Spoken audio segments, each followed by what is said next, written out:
하나님의 말씀은 에베소서 2장 14절로 18절 말씀입니다. 에베소서 2장 14절로 18절 말씀을 함께 합독하겠습니다. 시작. 그는 우리의 화평이신지라 둘로 하나를 만드사 중간에 막힌 담을 허시고 원수된 것 곧 의문에 속한 계명의 율법을 자기 육체로 폐하셨으니 이는 이 둘로 자기의 안에서 한 새 사람을 지어 화평하게 하시고 또 십자가로 이 둘을 한 몸으로 하나님과 화목하게 하려 하심이라. 원수된 것을 십자가로 소멸하시고 또 오셔서 먼 데 있는 너희에게 평안을 전하고 가까운 데 있는 자들에게 평안을 전하셨으니 이는 저로 말미암아 우리 둘이 한 성령 안에서 아버지께 나아감을 얻게 하려 하심이라. 아멘. 하나님 아버지, 오늘 주님을 배우는 이 거룩한 주의 날에 우리 하나님 주시는 말씀을 받기를 원합니다. 종에게 하나님의 큰 고난을 부여하시고 또 이렇게 주님의 명을 받들어 선포할 때 우리 모든 성도들이 하나님이 하늘에서 주시는 말씀을 받을 수 있도록 정말 우리 성도들 가운데 도와주시고 저들 속에서 힘써서 역사에 주시옵소서. 예수 이름으로 기도드리옵나이다. 아멘.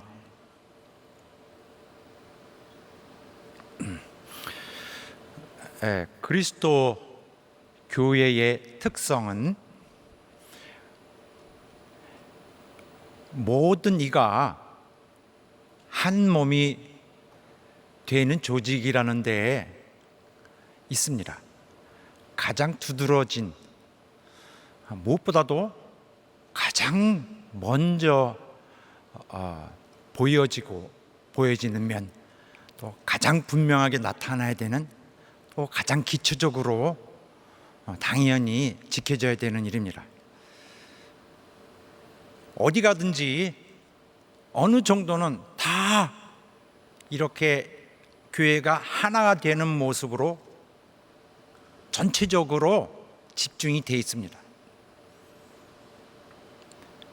아주 모두가 하나가 되는 것이 교회가 상당수가 있는가 하면은 더러 그렇지 않은 교회가 있죠.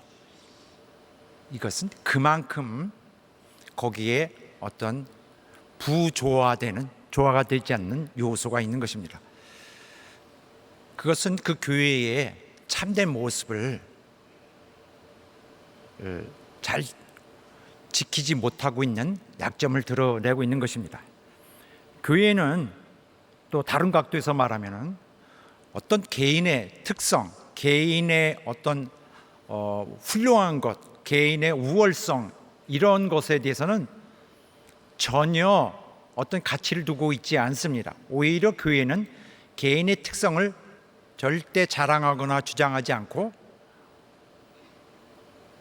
오히려 모든 개인이 전체를 위해서, 그리고 다른 성도들을 위해서 희생함으로써 오히려 남을 높임으로써 교회 전체의 특성이 한 몸이라는 그 본유의 모습을 갖도록 노력합니다. 각 개인이 자기 권리를 희생하는 것입니다.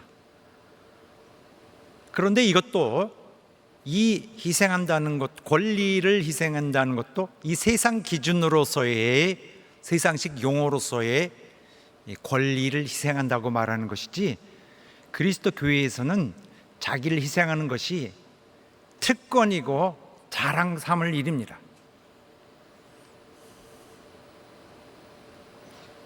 하나님의 법에 따라서 당연히 해야 되는 하나님 닮은 모습입니다. 이 세상의 법에는 개인의 권리를 존중하게 되어 있습니다. 이것은 어느 정도 상당 부분이 인간의 그런 육신이 원하는 것을 맞춰서 제정한 그런 법의 순리를 반영하고 있는 것이죠. 그런데도 불구하고 그리스도의 교회는 어느 세대든지 어느 교회든지 그러한 소수의 그 욕심을 부리는 사람들이 있어서 이러한 그 하나님의 그 애초에 그 디자인대로 교회가 잘 보존되지 않습니다.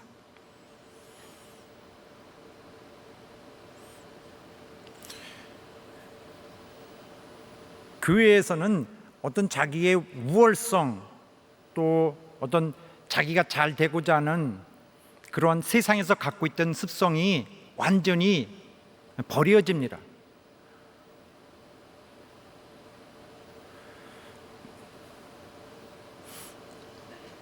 이 세상에서는 사람의 지위가 높고 그다음에 무슨 능력이 있고 이런 것을 중요하게 생각합니다. 그리스도의 교회는 전혀 그런 것을 가치를 두지 않습니다. 그런데 이 세상의 생각을 교회에 그대로 갖고 와서 여전히 그런 변화 없이 그대로 여과되지 않고 그대로 그러한 사고를 적용시켜서 교회 삶을 산다면은 그 교회는 그 사람은 그리스도의 교회에 도움을 주는 자가 아니라 또 마땅한 의무를 하는 자가 아니라 방해하는 자가 됩니다. 이 세상에서 뭘 성공을 이루지 못한 사람이 꼭 나중에 교회에 와서 그걸 풀어보려고 열등감을 풀어보려고 하는 경우가 상당수 있습니다. 이 세상에 그렇게 세상에 나가면 기회가 많이 있을 텐데 그 싸워볼 어떤 그 싸움의 장이 많이 있을 것입니다. 거긴 돈도 많고 지위도 많이 있습니다. 교회에는 완전히 정말 그리스도의 피로 얼룩진 자들이 눈물을 흘리며 감사와 영광으로 그 앞에 다가온 정말 스스로를 비참하지만은 주의 영광을 힘입고 주의 은혜를 바라보고 나오는 자들이에요. 여기서 자기의 우월성을 나타낼 그런 장이 아닌 그런 모습을 나타내면 안 됩니다. 그런 욕심도 가질 것도 없고 거기는 그러한 어떤 자기 열등감을 풀어볼 그런 것이 아닙니다. 때로는 교회가 이렇게 법이 좀 약하고 이렇게 느슨한 것 같으니까 교회를 얕봅니다. 이렇게 보니까 내가 좀 할 수 있겠네. 그런 힘이 있으면 세상에 가서 하면 됩니다. 거기는 다 그런 서로 그 격이 맞으니까 이 감성도 맞고 그리스도의 교회는 그리스도의 피에 여기에 살아계신 하나님이 우리 성도들 품고 우리의 성령이 우리의 울타리가 되어 주셔서 현장에서 보시고 계십니다.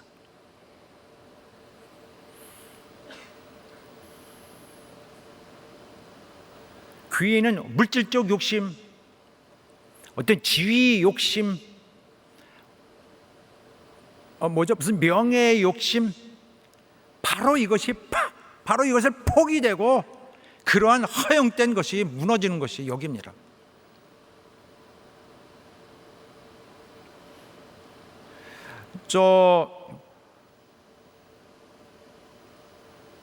무슨 여기서 누가 높아지고 낮아지는 것은 그런 식으로 이 세상의 식으로 판단할 수 없어요. 저 영국에 가면은 가끔씩 이 장화 신고 이 진흙에 빠진 더럽혀진 장화 신고 이 비옷 기름 바른 그 옷 잠바 입고 나타나는 사람이 있어요. 그 머리도 안 빗고 옷에 그 세타 있고 좀 이렇게 좀 떨어지고 목에 실타래가 이렇게 좀 풀리고 하는 그런 저 사람 가난한가 보다 하는데 그 사람들이 진짜 부자예요. 농장 갖고 있는 사람들이니까 땅을 갖고 있는 사람들 착해 예의가 있고 조용하고 그리고 남에게 피해를 안 주고 점잖고 이만한 거 가지고 그렇게 막 흥분하고 그러지 않아요. 오히려 없는 사람들이 그냥 세상식으로 없는 사람들이 그냥 요란하게 그냥 이거 너 죽고 나오자 오늘 결판을 내자 이렇게 달려듭니다. 코피를 흘리면서 우리의 사람의 높고 낮은 가치가 이 세상의 기준은 세상의 삶이 원래 진짜의 가치라는 이 대우주적 가치라는 기준을 망가뜨렸어요. 세상의 기준은 왜곡된 것입니다. 또 우리가 이렇게 해서 교회에서 누가 높고 낮고 이렇게 자랑하거나 여기서 남을 눌러서 올라가려고 이런 것이 하지 않고 다 평등하다, 다 우리 모두가 하나님 안에서 하나다라고 말하니까 이것은 민주적이다라고 말합니다. 민주적이라는 것도 잘못 쓰면 안 됩니다. 교회를 마치 민주주의 그 원칙이 적용된 것이다라고는 식으로 말하면 완전히 틀리죠. 그리스도교회는 민주주의와는 아무 관계가 없어요. 민주주의를 절대 척결하려고 그것을 제거하려고 나타난 것이 그리스도의 도입니다. 그리스도 교회, 예수 그리스도의 도는 민주주의와는 완전히 반대 원수입니다.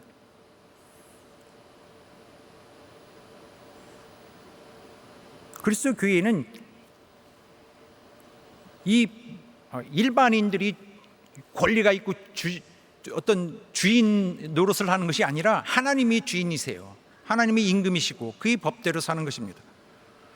정말 사랑과 희생과 생명이 충만한, 내가 얻을 수 없는 내 생명을 자기 생명으로 주신 그분을 위해 호흡에 의지하고 사는, 그의 영으로 숨을 쉬고 사는 우리가 그를 섬기는 우리의 도리가 바로 그리스도의 도예요. 다만 민주주의적 형태가 외면으로 조금 맞닿을 수 있을 뿐입니다. 약간 모양새가 비슷하다. 그러므로 민주주의라는 것인 것처럼 마냥 이렇게 선동하여 그리스도의 교회 안에서 그런 다른 세상의 이론이 들어와서 교회를 분열하고 이렇게 하면 안 되겠죠. 사람들이 흥분해서 교회를 해서 분노하고 화를 내면 절대 안 되겠죠. 여기는 분노해서 피한 사람들이 있는 것인데, 인간이 하나님의 사랑으로 양육되는 곳에서 분개하면 안 되겠죠.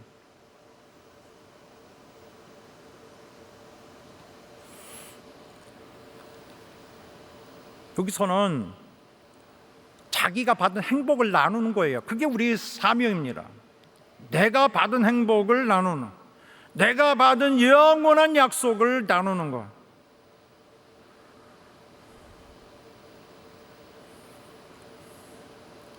교회는 우리의 희망이에요.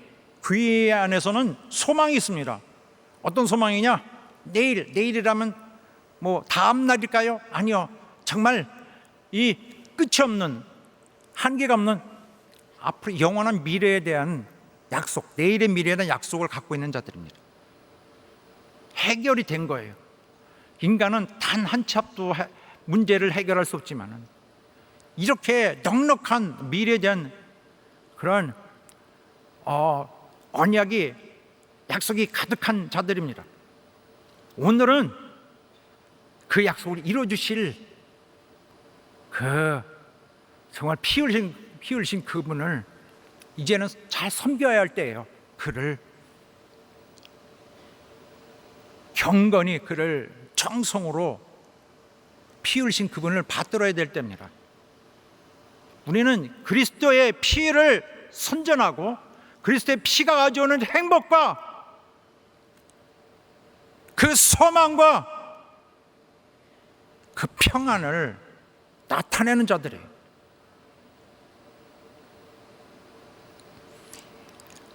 예수님은 우리의 평강이십니다.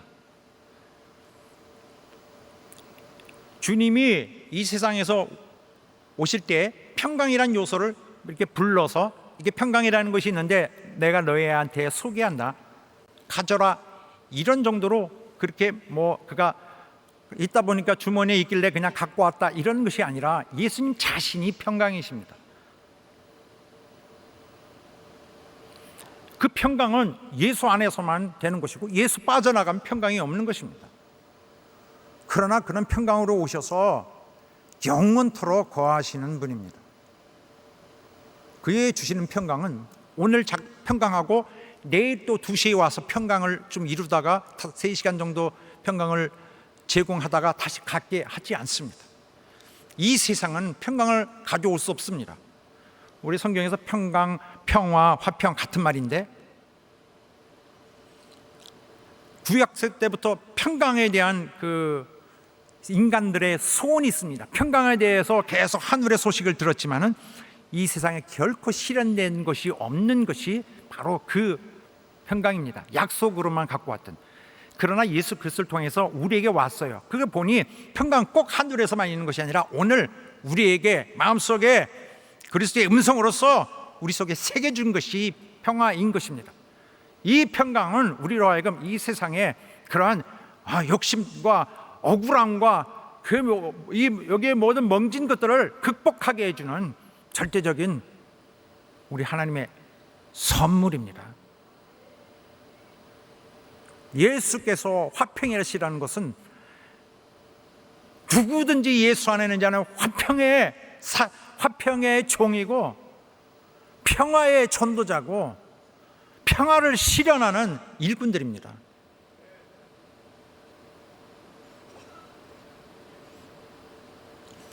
그가 왜 화평으로 오셨을까요? 왜냐하면 이 세상에 화평이 없기 때문입니다. 이 세상에 있는 것은 이 원래 평화라는 것은 전쟁 용어로 전쟁 그런 배경에서 많이 쓰는 것인데 이쪽과 이쪽이 싸우다가 이제 어느 정도 합의에 의해서 이 당장의 이 겨rum을 멈추고 있는 것입니다. 균형이 되었기 때문에 참는 것이지 원한이 풀어진 것은 아닙니다. 이런 것들을 일컬어 평화라고 하는데 주님의 평화는 성경으로 정말 오랜 몇천 년 동안에 흘러온 그 평강은 이 세상에 없는 평강, 이 세상에 죄로 인하여 망가진 모든 것을 극복하게 해주는 평화입니다. 이 세상은 죄가 들어오니까 그 다음에 매사에 싸웁니다. 그래서 욕심을 내고 또 질투하고 갈등하고 욕심을 내고 지금 이 순간도 그저 그냥 욕을 하고 그냥 한을 풀려고 하는 자들이 많습니다. 어디든지 이 세상은 마음 아픈 것들 뿐이에요. 아침부터 밤까지 계속 마음 아픔으로 밤에 악몽을 꾸면서 고통은 계속됩니다. 왜 그럴까요? 이 세상이 죄가 이렇게 모든 분란을 가져오고 또 싸움을 가져온 것처럼 평화를 소위 세상에 또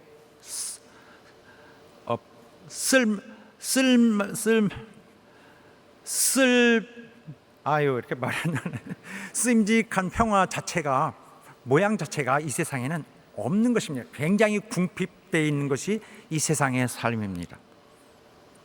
항상 사람들이 질투의 그 판단을 하려고 그 질투의 판단에 총을 쏘려고 있습니다. 레이더를 하고 있어요. 질투거리 없나? 그래서 공격할 거리를. 이거 죄가 들어와서 그렇습니다. 원래 우리 하나님은 평안의 하나님이십니다. 하나님이 있는 곳에는 여기에 이렇게 싸우고 갈등하고 할 것이 없어요. 이 땅에 있으면은 자기를 방어하지 않으면 굉장히 당합니다. 이 세상에 나와서 정말 한 달만 살아보세요. 자기 방어하지 않고 그냥 이렇게 두리뭉실했다가는 정말 뼈도 못 추릴 것입니다. 그냥 달려와서 공격하고 달려와서 뺏어가서 그냥 자기 걸 다 빼앗기고 말 것입니다. 이 세상에 이러한 성질이 옳을까요? 정상일까요? 아닙니다. 원래는 무언가 정말 완전히 완전히 온전한 상태에서 이렇게 망가지고 깨진 바로 흔적입니다. 그러므로 이 세상에 우리가 비록 익숙해져 있으나 이것이 원래 것이다라고 보면 안 되는 것이죠. 이것을 회복하는 것은 인간의 것이 되지 않습니다. 서로 원한에 짓고 서로 속이 좁고 서로 이기심이 가득하고 서로 남의 것을 빼앗으려고 평생을 살아온 자들이 이걸 해결할 수 없어요. 누가 해결할 수 있겠습니까? 이것은 오직 예수 그리스도의 희생으로만 이루어질 수 있습니다. 그래서 그렇게 하여 이 세상에 하나님의 평강을 오게 하여서 하나님의 평강을 맛보게 하고 그 평강의 나라를 사모하고 평강의 나라를 향해 달려가게 하는 것입니다. 하나님을 증거하는 거예요. 하나님의 지식을 세상에 남기는 것이 우리 할 일들입니다.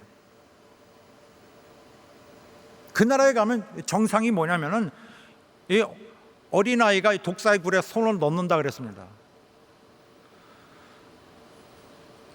그리고 막 이 맹수들과 이 뭐 이리와 양이 같이 놀고 또 뭐 사자가 뭐 다른 소하고 같이 있고 사자가 풀을 뜯어먹고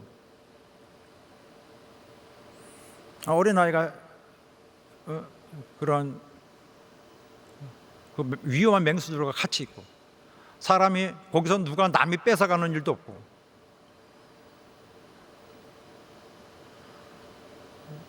사람이 100살에 죽으면 굉장히 불행한 사람이라고 서로 측은히 생각한다는 것입니다. 그게 정상이에요. 그 나라를 회복하리라. 그리스도의 교회는 이렇게 망가진 세상을 회복하기 위해서 정말 하나님의 아들이 영원토록 오늘 시간이라는 이 영역대를 창조하여서 시간대에 들어오셔서 이것을 바꿔서 그 다음에 영원히 시간 없는 쪽으로 다시 영원 속으로 들어가실 것입니다. 그러나 이 교회 이 기간 동안에는 100%가 교회는 평강, 온유, 사랑, 겸손, 양보, 충성, 인내, 자비 100% 모두가 한 마음이 되도록 하는 것이 예수 그리스도의 교회의 설립의 취지라는 것입니다. 무슨 뜻이냐? 하나님의 뜻이라는 거예요.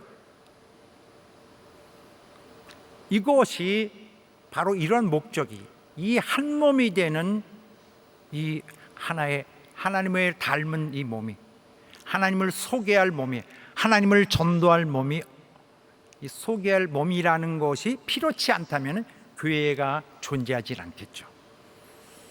그 교회 안에서는 인간이 자기 힘으로 하는 것이 아닙니다. 성령의 능력으로 사람을 바꾸는 것입니다. 다만 그리스도의 십자가 앞에 자기의 볼 때 원래 이 더러운 자기의 더럽혀진 자기 자신을 발견할 필요 있어요. 발견하지 않으면 정말 자기의 흉측한 지옥 외에는 자기가 갈 곳이 없다는 것을 확실히 아는 100% 지옥 간다는 것을 아는 자만이 이제 그리스도 앞에 나올 수 있습니다. 그런 자를 변화시키세요. 완전히 우리 변화가 되는 것입니다. 흉내를 내는 것이 아니라 이미 변화가 됐거든요. 사정상 우리는 먼저 구원을 받고 그 다음에 우리 자신을 진비해 나갑니다. 정말 죄인 가장 악할 때 구원받고 그 다음에 가장 하나님 앞에 하나님을 닮은 모습으로 하늘에 가게 될 것입니다. 어떤 사람은 이렇게 얘기합니다. 이 도덕적인 것 이런 게 무슨 중요하냐? 이 사람 관계 이런 거는 인본주의다. 이 인간에 관한 문제인데 뭐 이런 영적인 것이 중요하지 이런 게 뭘 중요하느냐라고 말하고 있는데 이렇게 말하는 사람은 굉장히 좀 하나님의 그 말씀을 기독교의 도를 굉장히 잘못 이해하고 있습니다. 하나님께 대하여 직접적으로 반발하고 있는 것입니다. 일단은 하나님이 하시는 모든 일이 영적이고 물질적인 요소가 포함되어 있던 되어 있지 않던 하나님이 하시는 일이 모두가 영적이고 또 하나님의 뜻에 맞는 모든 일들이 영적입니다. 그리고 성령이 이루시는 성령이 접근하셔서 성령이 당신의 영향력을 내신 부분들이 다 영적이에요. 우리가 하나님으로부터 본 것 중에 가장 영적인 게 무엇이냐면 예수님이 육신을 타고 육신으로 오실 필요가 없는데 굳이 육신을 입고 세상에 오셔서 자기 육신을 내어주신 자체입니다. 그것이 영적이에요. 그리하여 아픔을 겪고 소외를 겪고 오해를 겪고 우리를 위해 매를 맞으시고 우리를 위해 모든 고통을 견디시고 우리를 위해 모든 버림을 받고 목숨을까지 빼앗기시는 그가 육신으로 겪으신 아픔 그 자체, 그것이 영적입니다. 그가 어떤 사색 속에서 겪으신 어떤 이론의 잘못됨, 이론의 그런 어떤 온전치 않은 조화되지 않은 모양새 이런 거 아닙니다. 그가 육신으로 아프신 것입니다. 그런 주님의 태도에 대해서 그가 육신으로 우리를 살리셨다. 그의 피 현상으로 나타난 인류의 그 이 대기 중에 그런 이 환경 속에서 보여지던 그 피로 나타난 그의 죽음이 우리를 살리셨다. 하나님의 사랑이 임하였다 라는 것을 증거하는 것이 교회의 목적이에요. 우리는 이것을 마음으로 나타내 소용없어요. 어떻게 나타냅니까? 너희 행실로 나타내라는 거예요. 너가 은혜 받았다는 걸 나타내라. 예수 그리스도의 죽으심이 너에게 효과가 있었다 없었다를 나타내라는 거예요. 네가 이제 죄의 영역에서 벗어났다, 죄의 권세에서 벗어났다, 그걸 보이라는 것입니다. 너는 변화된 자다. 우리가 머릿속으로 생각하고 어떤 개념에 대해서 생각하는 것은 뭐 필요한 부분도 있죠. 그러나 보조적이고요. 우리는 우리의 행실로 하나님을 나타냅니다. 우리의 행실로 하나님을 닮아가려고 하고요. 우리가 이전에 바로 이런 모든 마음에 있던 우리의 마음에도 생각에도 모든 뒤쪽으로 정신적으로 흘러가는 모든 이런 것들이 있습니다. 사색적 이런 추상적으로 가는 것들 다 애초에 이 모든 추상이 전부 모든 인간의 세계가 원소 안에 들어가 있었습니다. 그러나 이전에 있는 것은 죄를 전혀 그가 이제는 담당하셨으니 관계치 않는다 했습니다. 우리에게 이제부터 진짜 우리에게 관계되는 것은 우리의 행실입니다. 지금부터. 어떤 사람들은 이 인생이 뭐 많이 남지도 않았어요. 10년, 어떤 사람은 뭐 한 20년, 어떤 사람은 뭐 3, 40년, 저 같은 사람은 3, 40년 40년이니까 생각도 끔찍한 생각이 드는데 하여튼 뭐 몇십 년 있고, 어떤 사람은 뭐 7, 80년 되는 사람도 있어요. 그렇게 얘기하니까 굉장히 많은 것 같은데 그 7, 80년은 하지 않고 대략 뭐 50년이라고 합시다. 50년이라는 시간은 우리의 행실을 할 마지막 기회인 것입니다. 이 50년이라는 이 바운더리 앞에 뒤에는 우리 구주께서 인도하십니다. 이 시간은 행실해야 돼요. 내 교회의 행복, 내 교회의 평화, 내 교회의 안정을, 세상에서 가져오지 못하는 안정, 이 안정이, 이 평화가 예수께로서 왔다는 증거를 나타내 보여야 됩니다. 교회의 평강이 100% 정착되어 있어야 합니다.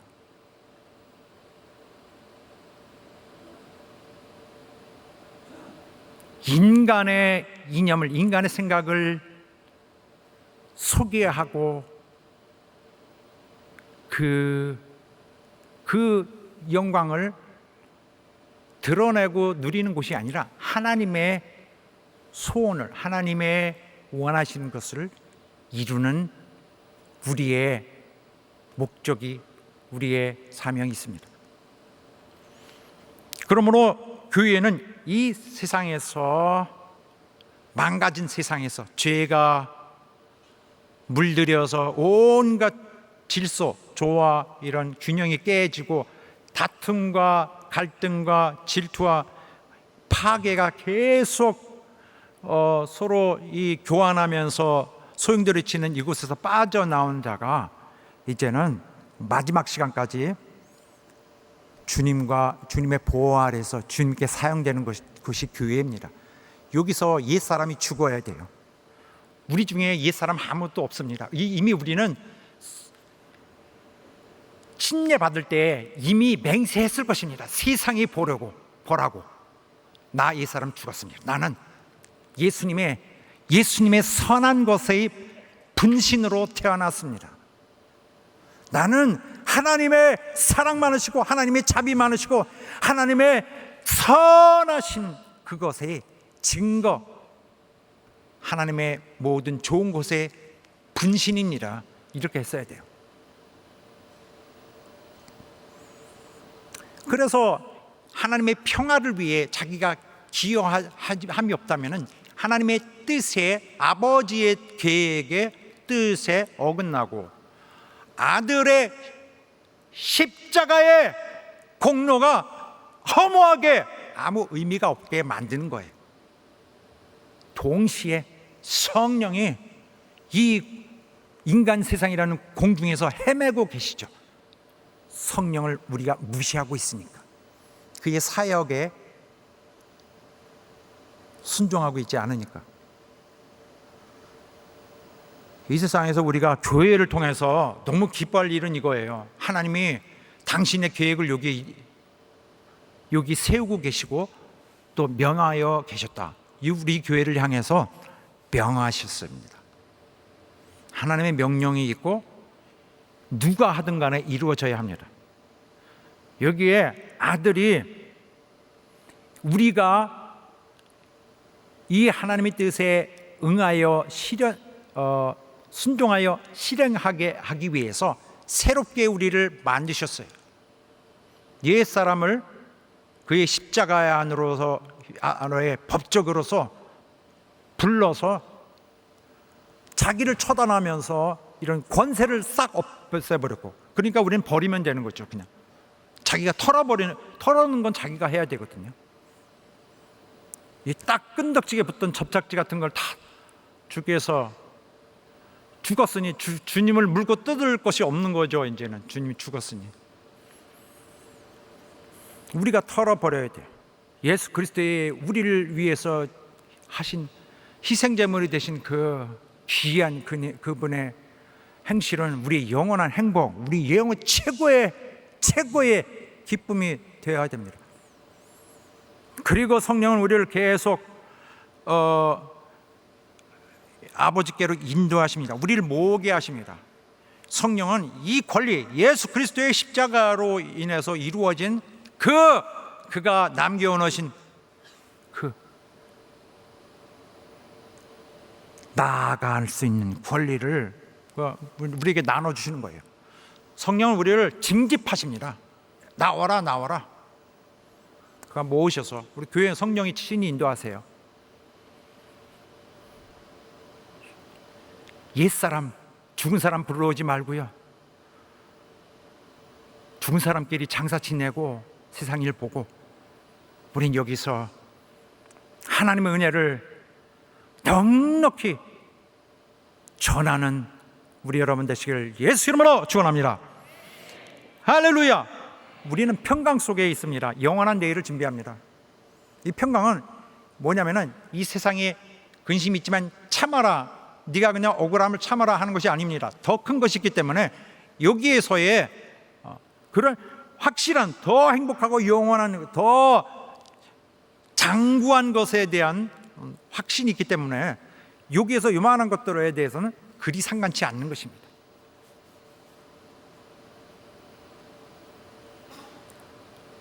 십자가에 너 매달릴래? 지역불에 들어갈래? 아니면 여기 손톱에 여기 조금씩 가시 좀 베낄래?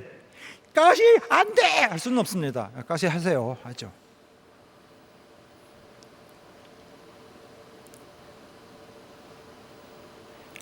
우리 하늘의 삶을 준비합니다. 이 세상의 것을 인내하는 그런 것이 아니라요, 우리 주님이 달려가신 것만큼 달려가지 못하더라도 흉내를 내어서 우리 주님 안에 있는 자, 주님이 명하시고 주님이 구원하시고 주님이 자기의 나라로 이끄실 때 순종하는 여러분 되시길 예수 이름으로 축원합니다.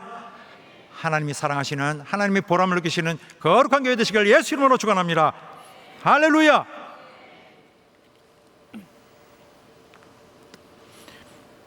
자, 지난주에는 여러분과 나와 같은 이방인들이 이전에 하나님의 모든 것을 대변했던 하나님의 백성 이스라엘과는 너무 먼 자들, 우리는 하나님과 아무 관계도 없는 자들이어서 우리는 가장 비참한 자들, 영적으로 사회적으로 하나님과는 너무 멀고도 먼 자들이었는데 그리스도의 희생하신 죽음으로 인해서 훨씬 가깝게 하나님께로 다가왔다는 사실을 발견했습니다. 지난주의 말씀인데, 그런데 이스라엘은 어떨까요? 이스라엘의 경우 우리는 먼 데 있는 자들인데 이렇게 가까이 왔습니다. 이스라엘은 어떨까요? 이스라엘에게는 정말 말도 못할 정말 억울함입니다. 이스라엘은 하나님의 주신 그 사명을 그들 나름대로 지켜오느라고 고생을 많이 했습니다. 그들은 자기들의 개인의 꿈, 나라의 꿈, 어떤 그들의 어떤 세상적인 뭘 이루고 이런 거 생각도 못했습니다. 그들은 정말 수십 대 이르는 동안에, 수천 년에 이르는 동안에, 1500년 이상 동안에 오직 하나님의 것을, 하나님을 대변해서 짐을 진 자들이에요. 자기 인생을 다 서로 억제하면서 그저 하나님께 맞도록 싸움도 많이 하고 하루도 평안할 날이 없고 맨날 싸우고. 하지만 그들은 어쨌든 그런 책임이 있었습니다. 그들에게 너무 억울하죠. 원래 아브라함 때 그들이 하나님께서 그에게 복을 얻을 것이라, 만민이 너를 인해 복을 얻을 것이다 라고 이 온 세상 민족에 대한 하나님이 구원을 그들에게도 주실 것이라는 암시를 주셨어요. 이미 아브라함은 모든 믿는 자들의 어버이라고 했는데, 이스라엘은 하나님을 알리는 자로서의 책임이 있었습니다. 그런데 이스라엘은, 유대인들은 이방인들을 굉장히 싫어하고 경멸했습니다. 심지어 베드로 사도도 이방인을 굉장히 경멸했었습니다. 하나님이 그를 고넬료 집에 이끄심으로써 그의 생각을 완전히 바꾸시기 전까지는요. 결국 원래 처음에 아브라함 부르실 때와 마찬가지로 똑같이 그때의 하나님의 뜻을 이어받고서 예수께서 새 시대를 엽니다. 온 만민에게 이제 나가라. 또 모든 족속이 다 들어오게 해라. 원래 하나님의 계획이 그랬던 것입니다. 그러는 동안에, 그렇게 될 동안에는 당분간은 하나님이 이스라엘을 세상과 구분하게 해야 될 필요가 있었습니다. 그들을 다른 사람과 같지 않고 그들은 일반 이방인들과 다르게 특별하게 구별되도록 했습니다. 세상 사람들처럼 행하지 않고 의롭게 행하도록. 그리고 두 번째로 일반인들과 섞여서 그 나라의 성격이 없어져서 하나님의 자취를 보지 못하고 싹 없어지지 않으려고 이렇게 그들만의 특색이 유지되도록 다른 데랑 합쳐지지 않도록 명령을 했습니다. 그러다 보니까 이런 생활 습관, 먹는 거, 제사 의식, 모든 문화가 세상과 너무나 달라졌죠. 그러는 동안에 그들이 너무 고통을 많이 받으니까 그런 하나님의 이 택하신 백성이라는 자신들의 그 자부심만으로 견뎌왔습니다. 그냥 뚝심으로 정말 우리 하나님이 선택하신 자들이다. 힘드니까 그냥 싸워온 거예요. 이런 것들이 그들을 나름대로 교만에 치닫게 했습니다. 자기들을 고립시키고 세상에서 우리가 최고고 나머지는 전부 가짜다. 우리만이 하나님 지식 충분하고 다른 데는 아무것도 없다. 자기 영광만 추구하고 그래서 망상 속에서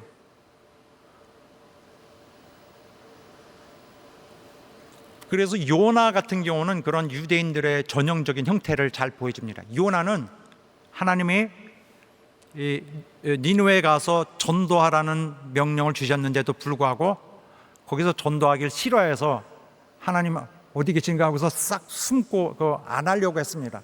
전도하기를 싫어했어요. 왜냐하면 하나님이 전도한 니느웨 이방인들을 구원하실 것이기 때문에. 그래서 이스라엘은 그런 하나님의 선택받는 그런 사명을 받는 자들의 특권은 있었지만은 진짜 하나님의 빛이 되는 세상을 하나님을 나타내는 세상의 빛이 되라는 사명은 잘 수행하지 못했습니다. 정말 당연하긴 하죠. 유대인은 항상 이방인으로부터 괴로움을 받았으니까 핍박을 많이 받았어요.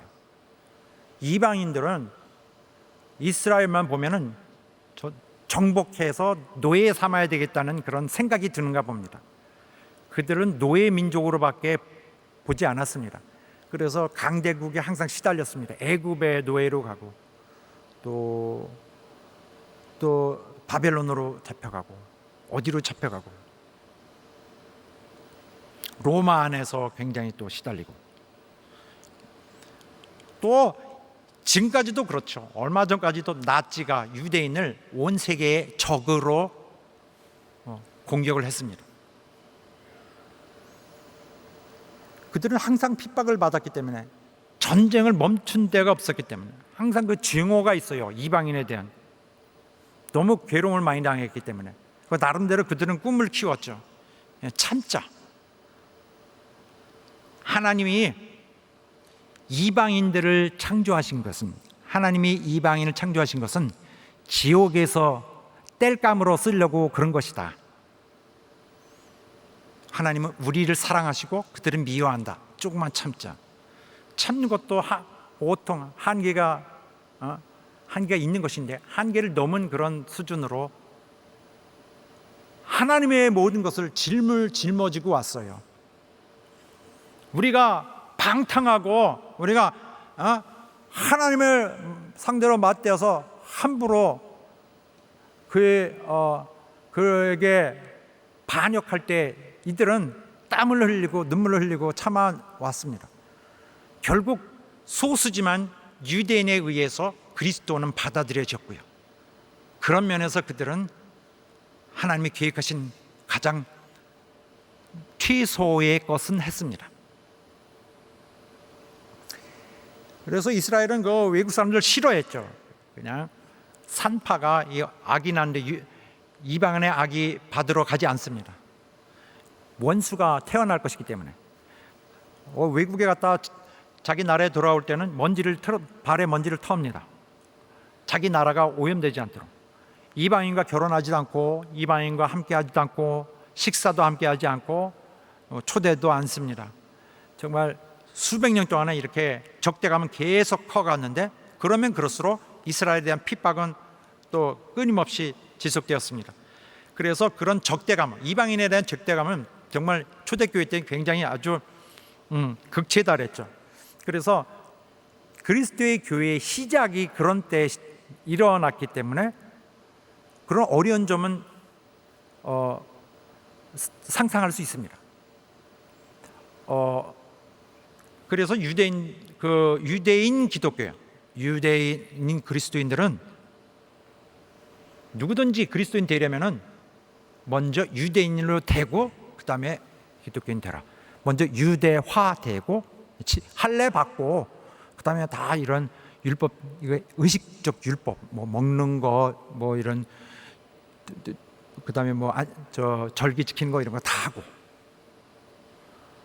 뭐 죄사함을 뭐 이런 한 거는 에 대한 그 죄사 엄격한 거 그거 다 지키고 먼저 유대인 된 다음에 그리스도인 된다라고 봤습니다. 그리스도인들이 저 이방인들이 갑자기 하나님 백성이 된다는 건 상상을 못했습니다. 굉장히 받아들이기 어려워했습니다. 예루살렘 공회가 그들을 정말 헐렁하게 그렇게 이제 됐지만은 그들의 그냥 권리를 인정합시다라고 결론을 냈습니다. 그들이 율법의 그 의식적인 모든 그런 조항을 지키지 않더라도 그냥 인정합시다. 옳소 하고서 통과는 됐는데 잘 지켜지지 않았습니다. 이방인들은 유대 기독교인들은 이 이방 출신의 기독교인들이 그냥 함부로 와서 이렇게 하는 것에 대해서 마땅치 않게 생각했습니다. 그들의 수천 년에 흐르는 그들의 마음속에 한이 맺혀 있기 때문에 예수는 우리의 화평이셔서 이렇게 이방인과 유대인으로 갈라진 것이 상징하고 있는 바, 유대인 이방인의 갈등이 상징하고 있는 바 이 담을, 모든 인류 안에 있는 담을 하셨다 했습니다. 본문의 말씀 다 같이, 그는 우리의 화평이신지라. 시작. 그는 우리의 화평이신지라 둘로 하나를 만드사 중간에 막힌 담을 하시고 했습니다. 그는 화평이세요. 화평은 평화는 뭐 싸우던 것이 잠시 멈추는 것이 아니라 근본적 평화. 그러니까 근본적 평화라는 것을, 평화라는 의미에서 이 화평을 말할 때 구약 성경은 항상 영적인 것을 항상 의식하고 있었습니다. 죄에 대한 죄의 권세가 무너져야 이루어질 것이라는 개념을 갖고 있습니다. 그런데 죄는 이 세상에서 잘 없어지지 않아요. 모든 갈등은 죄로부터 시작됩니다. 평화는 가짜, 임시적인 것, 믿을 수 없는, 그렇다고 안심하지 말고 경계를 철저하게 유지하고 있어 해야 되는 그런 평화 정도였죠. 그 죄가 갖고 있는 그 인간 속에 있는 그 죄라는 그 죄성 중에 소위 우리가 사악하다라는 점이 있습니다. 자기가 인간이 정말 하나님의 빛 아래서 보면은 이야, 나 되게 독한 놈이다라고 생각할 만큼 인간 사악한 면이 있습니다. 그런 건 너무 자주 보니까 이런 성질은 진정한 화평을 가져오지 못합니다. 인간 안에 죄가 있다는 건 화평의 불가능성을 더욱 견고하게 해줍니다. 그런데 죄는 이기심에서 옵니다. 이기심은 모든 것의 끝장입니다. 분열을 초래하며 우리 모든 불행의 원인입니다. 주범입니다. 그러나 이 세상 사람들은 뭐 분쟁을 하고 갈등하면서 겉으로는 좋은 소리를 내요. 마땅한 옳은 소리를 하고 속에는 감추고 있는 거죠. 인간의 귀는 또 거기에 약하고요. 뭘 말하고 있는 거. 사람은 그렇게 잘 감추어서 죄를 오히려 무기로 삼고 사람들은 잘 속습니다. 그러나 정신 차리라, 속지 마라. 사람은 정욕으로 이렇게 나와서 싸우는 거다. 거기에 말하고 있는 다른 이론이 아니다. 이거 옳고 나쁘고가 아니다. 사실 욕심을 내고 다툼을 일으키고 있는 거다. 평화는 자신이 죽어야, 그리스도 안에 자신의 옛사람을 버리고 나타나야 영적인 감각이 떠요. 자기를 버려야. 욕심이 사라질 때 자기 눈이 하나님의 빛을 반사하는 눈이 되는 것입니다. 주님의 평화는 그러므로 임시적이 아닙니다. 오늘 평화 주셨고 내일은 가져가시는 분이 것이 아니라 영구적인 것입니다. 중간에 막힌 담을 하셨습니다. 모든 갈등을 일으키는, 사람과 사람 사이를 막고 있던, 일단 담이 무너지면은 예수 그리스도 안에서 유대인과 이방인 사이에 이제 서로 다른 특색이 없습니다. 무슨 누가 훌륭하고 더 뛰어나고 이런 거 따지지 않고, 이방인은 영적으로 좀 나쁘다 이런 것도 없고, 어떤 남녀 구별도 안 하고, 남자는 높고 여자는 좀 무시하고 이런 거 없었습니다. 여자가 설쳐 이런 거 그리스도교엔 전혀 없습니다. 높은 자, 낮은 자 이런 거 없습니다. 높은 자, 낮은 자 따지는 것은 반대로 될 것을 경고하고 있습니다. 모든 외적 차별이 없고, 이것은 여기 본문의 말씀에 중간에 막힌 담이라는 것이 나오는데, 이것은 거의 직접적으로 이 예루살렘 성전에서 가로막힌 담을 가리킵니다. 예루살렘 성전에 이방인 구역과 유대인 구역을 가로막는 담이 있습니다. 거기 표지도 있어요. 그 이방인의 뜰이라는 곳이 있잖아요. 지난번에 복음서 할 때 우리가 배웠는데, 예루살렘 성전이 유대인 것이지만은 거기에 이방인을 위한 구역도 있습니다. 그런데 거기 경고문이 써 있습니다. 써 있었습니다. 뭐라고 하냐면은 어떤 이방인이든지 여기 갈라놓은 담이 여기 난간에 써 있는 이것을 넘어가면은 넘어갈 수 없다. 만약 넘어가는 것이 발견되면은 그 자에게는 죽음이라는 책임이 주어지는 것에 대해서 오히려 감사해야 할 것이다. 진짜로 200년 전에 그 문구 자체가 발견이 됐습니다. 이것은 그 어떤 이 세상의 그런 멍진 거, 이스라엘과 이방인 사이, 사람과 사람 사이, 하나님과 사람 사이 이 나뉘었던 이 적대감을 그대로 드러내주고 있는 것이죠. 이방인의 이스라엘의 그 응어리진 그 마음까지, 하나님이 이방인들을 원래 싫어했다면, 아예 원래 그들을 구원할 생각이 없다면 이방인의 뜰이라는 것 자체가 있지를 않겠죠. 이미 여기 예언서에 이방인들이 구원될 것이라는 것이 충분히 암시되어 있습니다. 사람들이 여호와의 전에, 이방인들이 여호와의 전에, 예루살렘 말하는 거지만 이제 나중에 예수님에 대해서 말하는 거죠. 이리로 올 것이다. 그리고 난 다음에는 전쟁 무기를 농기구로 막 바꾸어 놓을 것이다. 이제 평화가 있을 것이다 하는 것이죠. 싸움은 끝나고. 그래서 이 화평은 하나님만이 가져하실 수 있고 하나님만이 가져오실 수 있는 건데, 이것은 예수께서 하나의 개념으로 가져오셔서 이 개념이다, 이걸 받아들여 하고 주신 것이 아니라 그분 자체라는 것입니다. 그분 안에서만, 그분이 거기 임재하는 곳에서만, 그분이 주인 되신 곳에서만 있을 수 있는 화평이라는 것입니다.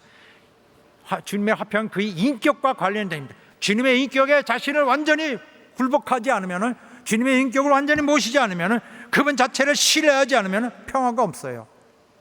그러나 그분 모신 자에게는 그의 가져오신 평화가 가득하고 그분 자신이 그만큼 우리 안에 가득히 계실 것입니다. 이제 이렇게 하기 위해서 원수된 것, 곧 의문에 속한 계명의 율법을 자기 육체로 폐하셨으니 했습니다. 자기 육체가 뭡니까? 예수님께서 십자가로 폐하셨다. 뭘 폐하세요? 원수된 것. 원수된 것인데 말하자면 의문에 속한 계명의 율법 했습니다. 얼핏 말하면 율법을 폐하셨으니 이렇게도 볼 수 있습니다. 정확하진 않지만 이방인과 율법을 가로막고 있었던 건 율법이에요. 하나님이 이스라엘에게 언약을 줬습니다. 너희를 축복하리라. 단 약속은 너희가 법을 지켜야 된다. 율법을. 그런데 이방인들은 율법을 안 받았거든요. 그래서 갈라진 것입니다. 이스라엘은 이 율법을 행하는데 너무 힘들어. 외세도 많고 자기들도 절제해야 되니까 너무 힘들어. 그런데 이제 하나님이 예수의 육체를 죽게 하심으로, 십자가에서 피 흘리심으로 이 원수된 것, 즉 율법이 요구하는 그런 요구사항들을 제하셨으니 했습니다. 폐하게 하셨으니. 율법으로 인한 모든 그 적대감이 세상에 그 불행을 일으키니 그거 다 없앤다. 그래서 할례 의식, 뭐 먹고 마시는 문제, 절기 따르는 거, 안식일 문제, 이런 것에서 이런 것이 역할을 하고 있는 그 장벽을 제거하셨다. 그럼으로써 이제 이방인이 장벽이 없으니까 자기들도 이제는 앞으로 나아갈 수 있도록 길이 열려진 것입니다. 이스라엘에게는 너무 뼈아픈 것이지만, 아니 그러면 우리는 지금까지 이렇게 애를 썼는데 뭐 어떻게 된 것일까? 이방인들은 봐 율법 다 없어졌다 하죠. 지금도 그리스도인들이 그러죠. 우리 교회 때 그런 성도가 있습니까? 앞으로 그런 소리 하지 마십시오. 율법은 폐했다. 이것은 어느 정도 뭐 어떤 한계를 두고 얘기해야 되지, 율법이 없어졌다, 폐했다, 마음대로 해도 된다, 절대 아닙니다. 성경에 의문에 속한 계명의 율법이라 그랬습니다. 어떤 이 일련의 내용들이 폐해졌다는 것인데, 이 도덕적 율법 자체가 하나님의 성품을 나타내는 것인데, 하나님 성품을 지워버리자 할 수 없는 거예요. 절대 없어지지 않습니다. 예수께서도 내가 계명을 율법을 폐하러 온 지 아느냐? 아니다. 율법을 어기는 자 화가 있으리라 했습니다. 버리는 자, 무시하는 자 화가 있으리라. 율법은 항상 십계명이라는 이러한 어떤 구조 안에 있었고, 항상 있어 왔고, 이방인들은 율법이 없어요? 그들도 있다는 것입니다. 그들에도 마음의 율법이 이미 쓰여져 있다. 사람이 자기 마음속에 이미 마음에 율법 내용이 있다는 거예요. 근데 싫어, 싫어, 좀 찔리긴 한데 싫어. 그래서 그냥 질러버려. 팍 질러버려, 팍 치고 이렇게 하면은 율법을 거역한 것입니다. 그러나 예수께서 너희가 이제부터 하나님 사랑하고 이웃을 사랑하는 거 계속해라. 사랑은 이웃에게 악하게 하지 않는다. 사랑은 교회를 힘들게 하지 않는다. 그렇게 하면 율법이 너희 안에서 이미 완성된 것이다. 물론 근본적으로 주께서 하신 것은 어떤 율법의 그런 법적인 그 구속력, 어떤 법적으로 처벌권, 어떤 권능의 그런 참소권을 안 되도록 이미 벌을 받아버렸는데, 그것을 하신 것이지 도덕적 법이 없어진 건 아니에요. 너희가 서로 사랑하라. 이 계명으로 다시 시작해라. 모든 율법 다시 너에게 줄게. 서로 사랑해. 또 로마서에 보면은 율법이 없어졌다고? 너희들 내 말 오해하고 있구나. 언제 내가 없어졌다고 했느냐? 오히려 난 율법을 굳게 세운다. 어떻게 굳게 세워요? 어떤 방식으로? 사랑함으로써. 그렇게 하셔서 한 것은 그분 안에 새 사람을 지으려 하신 것입니다. 창조하시는 거예요. 둘이 있는데 이 사람에게서 나쁜 거는 쟤하고 좋은 점, 이 사람에게서 나쁜 거는 쟤하고 좋은 점만 해서 이렇게 혼합해서 하나의 이렇게 서로 이렇게 훈련하고 다듬어서 하나의 한 몸을 이룬다가 아니라, 원래 것도 다 무시하고 두 사람에게서 새로운 완전히 다른 제3의 새 창조물, 새로운 종족, 그 레이스, 인종을 만든다는 것입니다. 말하자면 인종, 새로운 사람들을, 즉 교회를 말합니다. 우주적 교회, 이 땅에 예수께서 세우셨던 하나의 교회, 이 땅의 하나의 교회, 다 이 안에서 하나입니다. 법을 율법을 폐지함으로써 적대감을 제거하는 것은 창조를 위해 하신 것인데, 이 창조, 그 안에서, 그분 안에서, 본문에 보면은 자기 안에서 있습니다. 예수 인격 안에서. 그러므로 이것은 우리가 이렇게 한다 할 수 없습니다. 전부 예수 안에 들어가서 예수님의 그늘 아래서 모든 자신의 원래의 특성을 완전히 초월한 새 한 사람으로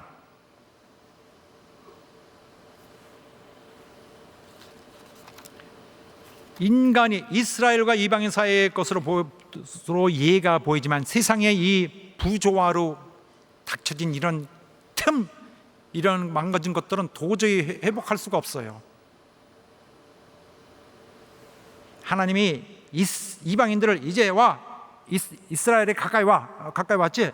이스라엘 이방인 이제 둘이 가까이 같어 와, 이제 와 하는 것이 아니라, 여기 놔두고 여기도 놔두고 그들을 함께하는 것뿐만 아니라 완전히 초월한 제3의 몸으로 만드셨어요. 전적으로 변한 것입니다.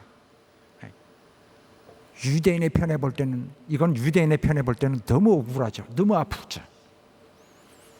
그러나 이제 또 본문에 말씀합니다. 너희들 인간 사이에 이렇게 화목하게 된다면은 이제는 now 하나님께 이제 화목할 수 있다. 이 수평적으로 화목하게 된 것은 수직적으로도 화평을 할 준비가 됐다는 것입니다. 그래서 하나님과의 화목은 여기에 수평으로 화목되는 것에 대한 준비가 된 자에게 가능하다는 것입니다. 나는 하나님만 믿고 하나님만 사랑한다.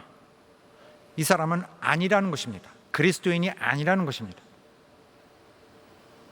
자, 원수된 것을, 그래서 교회가 다른 것, 무엇보다 더 다른 점은 하나님과 사람뿐만 아니라 사람과 사람 사이에 연합이 이루어지는 것입니다. 이 세상에서 유일하게 이곳만. 그래서 교회는 언제든지 하나님과 나뿐만 아니라 좌우에도 있어야 되는 것이 교회의 성격이에요. 이거 인본주의다 하는 것은 그 사람은 기독교인이 아니죠. 교회의 본질을 벗어나는 것이죠. 이제 이렇게 해서 16절을 통해서 이제는 너희가 그동안에 원수됐던 것, 하나님과 너희 사이를 막고 있던 것이 이제는 그 막고 있던 것이 제거됐다.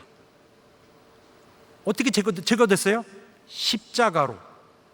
십자가가 그 화목을, 하나님과 우리 사이의 화목을 이루어냈습니까? 그렇다. 어떻게 하죠? 어떻게 했습니까?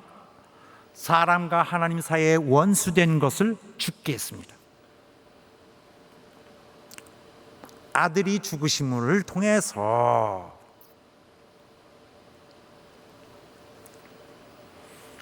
예수는 죄가 없으신 분인데 죄인들 위하여 죄가 되셨어요. 그가 하나님의 법적인 그 형벌, 법적인 그 선고에서 그 선고를 받은 장본인이 되셨습니다.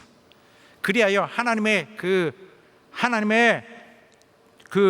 공의, 하나님의 신적 의 정의를 이루어야 되는 것에 대해서 만족된 거예요. 통과가 되어버렸어. 죄인이 죽어버렸는데, 죄를 받아버렸는데, 죄인이라는 오명으로 주님이 그냥 다 받으시고 그 죄를 짊어지시고 죽으셨어요. 그래서 믿는 자들을 하나님께 화목하게 했습니다. 그래서 십자가는 모든 적대감을 죽였어요. 우리가 적대감을 갖는 것은 십자가를 무시하는 거예요. 십자가는 우리와 하나님과의 모든 그 적대감을 물리치신 것이죠. 그러니까 십자가 없이는 우리가 하나님 앞에 나가겠다 할 수 없는 것입니다. 우리가 하나님 앞에 감히 나갈 수 있다는 것은 바로 십자가에서 주님의 바로 하나님과의 적대감을 죽게 했기 때문입니다. 십자가에서 그리스도의 죽음은 하나님과 인간 사이의 적대감이 죽은 것입니다. 이제는 오셔서 또 오셔서 이제 복음을 전하십니다. 또 오셔서는 예수님 처음 오셨을 때를 말하는 겁니다. 오셔서 전하셨다. 이 전하셨다는 단어는 지금 우리가 그 복음화하다, 복음 전하다 할 때 쓰는 말입니다. 저도 지금 전하고 있습니다. 저도 복음을 전하고 있는 것입니다. 무슨 복음을 전하나요? 주님이 전하신 복음의 내용이 뭐죠? 주님이 전하신 내용은, 복음의 내용은 평안입니다. 본문의 말씀의 뜻이 그것입니다. 그는 복음을 전하였습니다. 복음화하셨습니다. 어떻게 복음화해요? 평안으로 복음화하셨다. 내용이, 이 복음화하는 내용이 평안입니다. 먼데 있는 자들이나 이방인들, 그 다음에 가까이 있는 자들, 유대인들 다 그리스도를 통해서 평안에 들어오게 됩니다.